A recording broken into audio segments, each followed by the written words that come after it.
making some resume worthy data projects. And I don't know if it's too generic. It's Zomato data analytics, but what I'm learning from this project is insane.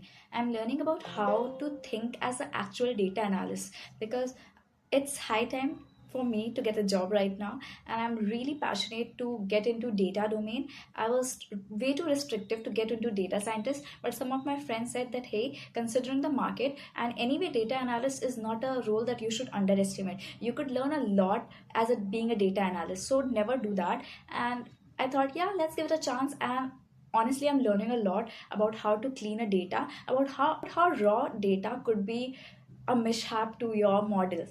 So yes, it's a great journey so far. I have learned about feature engineering, I have learned about EDA, and now I'm going to start with regression. The piece, I'll do share it.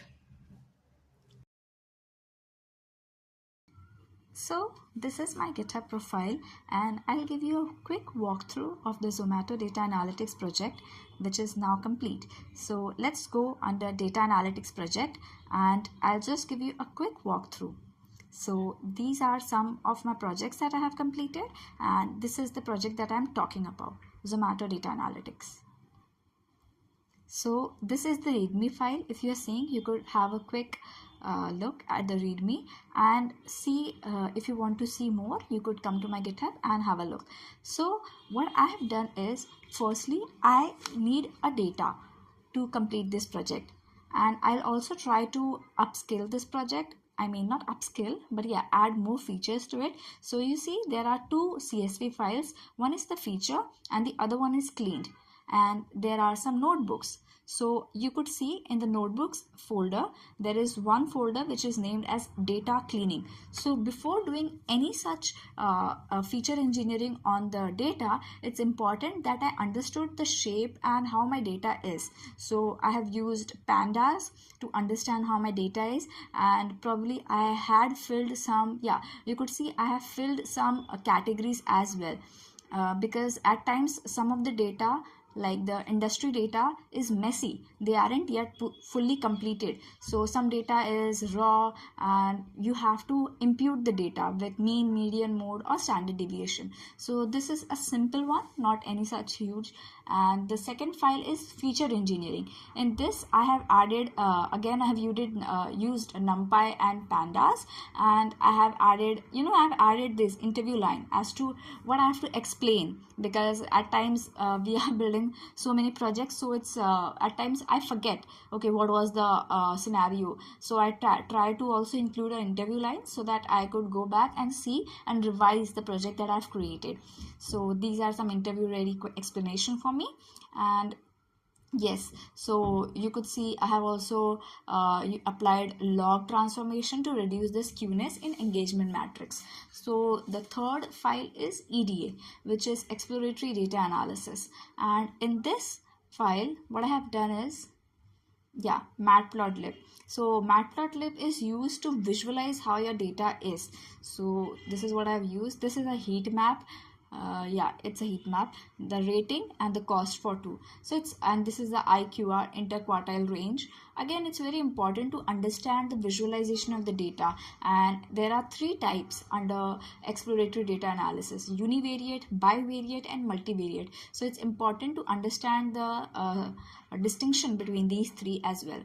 So this is more about how my data is visually, and there are key business insights as well.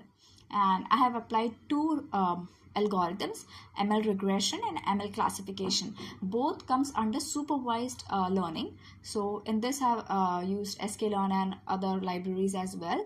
And you see, this is how my data is. I always train models on clean data to avoid data leakage. So this is an interview tip. And yeah, I also really wanted to upgrade this project because I've added in my data analytics resume, and I feel this could actually be improved again. So this one is ML classification. So this is how the data is not divided, but sort of viewed under the classification algorithm. So I've dropped some of the tables which didn't added much value, and this is how it is. and this is the readme file. So I really feel I could explain more the projects that I've done. Again, I feel I could add more to these projects, and currently if I could just give a glimpse, okay, this is the video I was editing.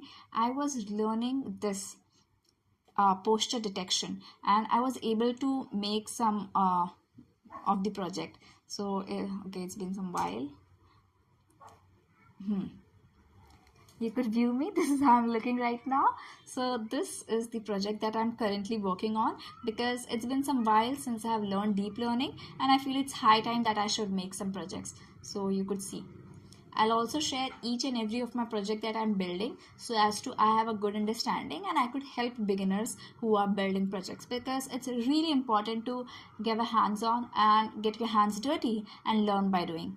I have analyzed the data set, which had like 50k plus records, to uncover the key consumer trends and market patterns, and identify key consumer trends that supported data driven decision making. All right.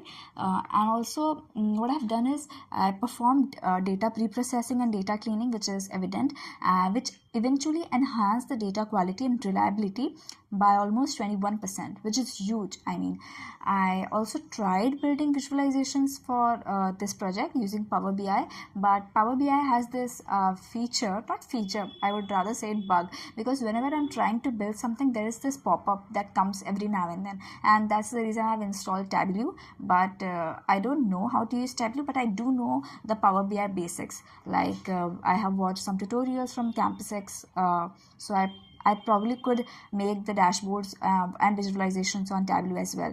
And Python, okay, so this does requires Python usage to communicate the findings and popular cuisines, prices ranges, and the customer ratings. So this is I'm really passionate to build a visualization, because I feel this would actually upgrade my project. I also build machine learning models, as you could see in my video about regression and classification. I showed to predict the restaurant ratings and customer preferences. I use regression and classifications to analyze the customer preferences, and also enabling data-driven strategy, which also helps recommends a food to specific consumers.